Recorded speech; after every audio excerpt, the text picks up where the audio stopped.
Wonderful Saturday evening. Hope you had a beautiful second day of the last month of this year. And we're still reading about Ghana, the wonderful country in West Africa. And if my memory serves me correctly, we're in this chapter, Ghana through time. Ghana through time. The history of ancient Ghana can be read through the evidence left behind by the earliest people. Oh, do tell. Scientists and historians have determined that people were living in the region of Ghana as long as 6,000 years ago. Ghana's early people made their homes in the lush forests. The area's many rivers and streams provided rich fishing. And where we see here is a picture of an Asante sculpture. And the Asante people lived in thatched roof huts positioned around a central courtyard. Okay, let's look at this a little more. 6,000 years ago is a long time. I'm not sure about that, but we know that they are an ancient people. Our roots run deep. Some archaeologists, people who study the remains of past societies, believe that the Asante people may have come to the Ghana region 2,000 years ago.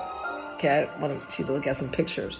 The Asante cultivated the land, growing vegetables and grain, including yams and plantains, onions, and millet. Through the years, people continued to move into the area from the north and the east. The presence of gold in Ghana, along with the introduction of new food crops into the region, set the stage for larger permanent populations to form. The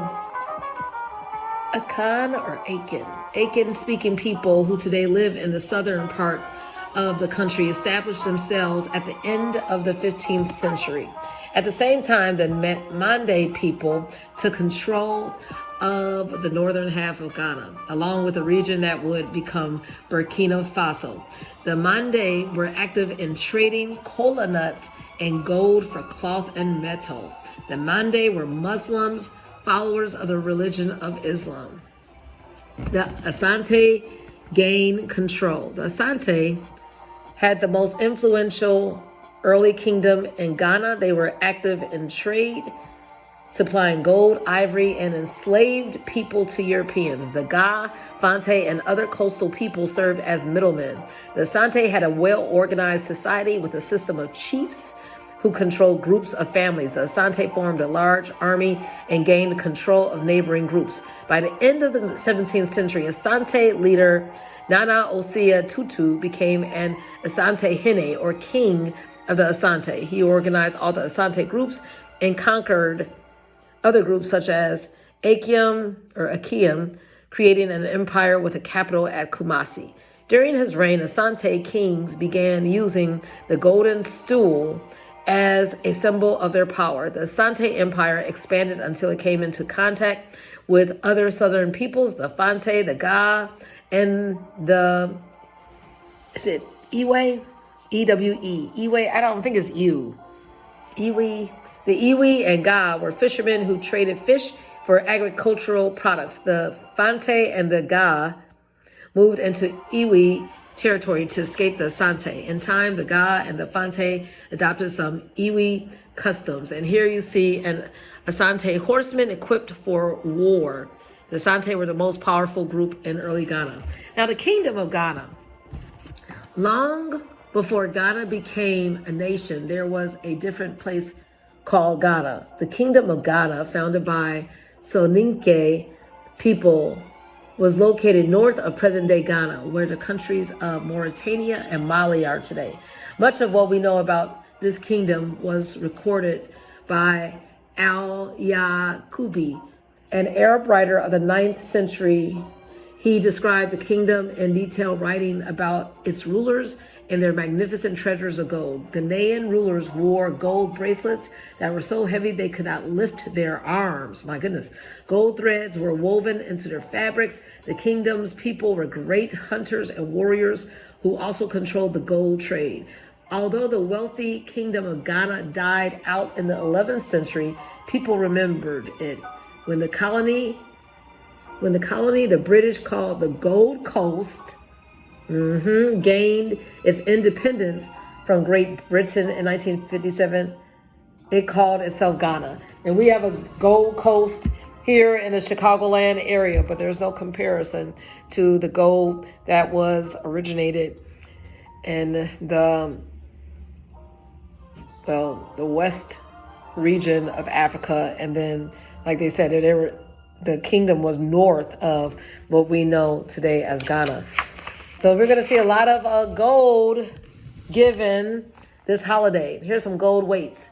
Gold figured so prominently in the Asante trade that the people devised a system of measures to weigh the gold dust. These brass figures called gold weights were used on balanced scales. Each merchant had a set. Many different patterns and images were depicted on gold weights. They show living creatures, mythical beings, or objects from daily life. A knot design sometimes used on gold weights was a symbol of wisdom, representing leadership and a king. Porcupine shapes were also popular because their fierce quills represented the strength of Asante warriors. And the golden stool, I used to see this all the time in the Art Institute. During the reign of Asante, King Nana Osei Tutu, a priest who advised Tutu, created the legend of the golden stool. Among the Akan and the God peoples, a stool is a symbol of power. It is used not as a seat, but to show that a royal person is in command.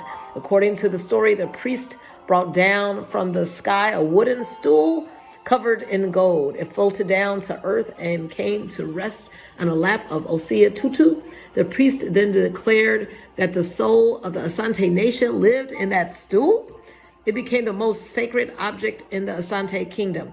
A new Asantehene, or Asante king, takes power in a ceremony called an installment. He does not sit on the golden stool. Instead, he is raised and lowered over the stool 3 times, never touching it. The golden stool is removed from its safe place only on special occasions. It remains a powerful symbol of the Asantehene and all the Asante people. Okay, and then we know that the Europeans arrived shortly afterwards.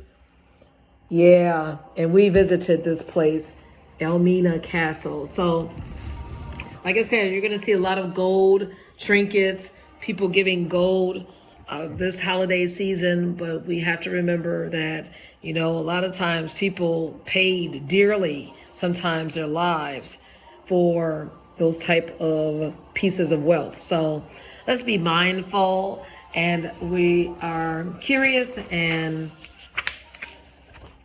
we're thankful for the roots in Africa. And let's read more. Let's delve into the countries, the regions in Africa, because that is the type of wealth that can't be taken away, knowledge. All right, enjoy your evening and take it easy and share the wealth.